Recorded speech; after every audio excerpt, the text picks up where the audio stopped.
بسم اللہ الرحمن الرحیم۔ سیدنا عبداللہ بن مسعود رضی اللہ تعالیٰ عنہ سے مروی ہے، وہ کہتے ہیں رسول اللہ صلی اللہ علیہ وآلہ وسلم نے ہم کو نجاشی کی طرف بھیج دیا۔ ہم تقریباً 80 افراد تھے، ان میں سیدنا عبداللہ بن مسعود، سیدنا جعفر، سیدنا عبداللہ بن عرفطہ، سیدنا عثمان بن مظعون اور سیدنا ابو موسیٰ شامل تھے۔ بس یہ لوگ نجاشی کی مملکت میں پہنچ گئے۔ ادھر قریش نے عمرو بن عاص اور عمارہ بن ولید کو تحائف کے ساتھ روانہ کر دیا۔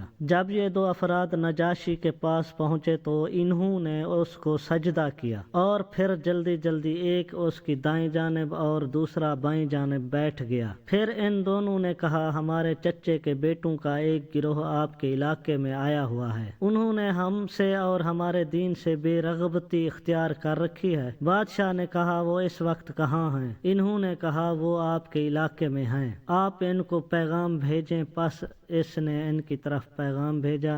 سیدنا جعفر رضی اللہ تعالیٰ عنہ نے اپنے ساتھیوں سے کہا، آج میں تمہاری طرف سے خطاب کروں گا۔ سب نے ان کی بات مان لی۔ پس انہوں نے نجاشی کو سلام کہا اور سجدہ نہیں کیا۔ لوگوں نے کہا، تجھے کیا ہو گیا ہے؟ تو بادشاہ کو سجدہ نہیں کر رہا؟ انہوں نے کہا، ہم صرف اللہ تعالیٰ کو سجدہ کرتے ہیں۔ اس نے کہا، کیا معاملہ ہے؟ سیدنا جعفر رضی اللہ تعالیٰ عنہ نے کہا، بے شک اللہ تعالیٰ نے ہماری طرف اپنا ایک رسول بھیجا ہے اور ہمیں حکم دیا ہے کہ ہم صرف اللہ تعالیٰ کو سجدہ کریں، نیز ہمیں نماز اور زکوٰۃ کا بھی حکم دیا ہے۔ عمرو بن عاص نے کہا، بادشاہ سلامت، یہ لوگ عیسیٰ بن مریم کے معاملے میں آپ کے مخالف ہیں۔ بس بادشاہ نے کہا، تم لوگ عیسیٰ بن مریم اور ان کی ماں کے بارے میں کیا نظریہ رکھتے ہو؟ صحابہ نے عرض کیا، ہم ان کے بارے میں وہی کچھ کہتے ہیں جو اللہ تعالیٰ نے کہا ہے، وہ اللہ تعالیٰ کا کلمہ اور اس کی روح ہیں۔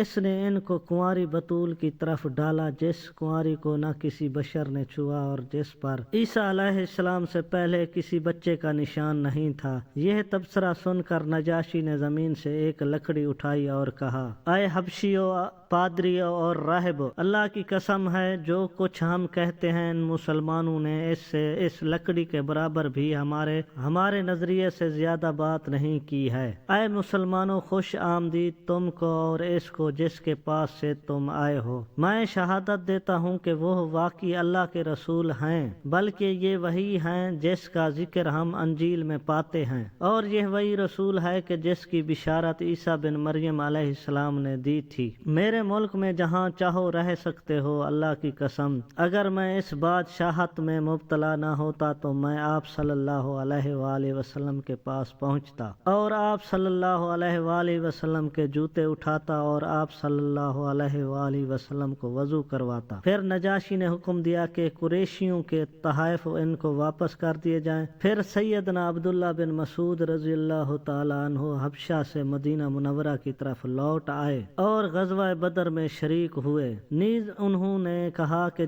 جب آپ صلی اللہ علیہ وآلہ وسلم کو نجاشی کی وفات کا علم ہوا تو آپ صلی اللہ علیہ وآلہ وسلم نے اس کے لیے بخشش طلب کی۔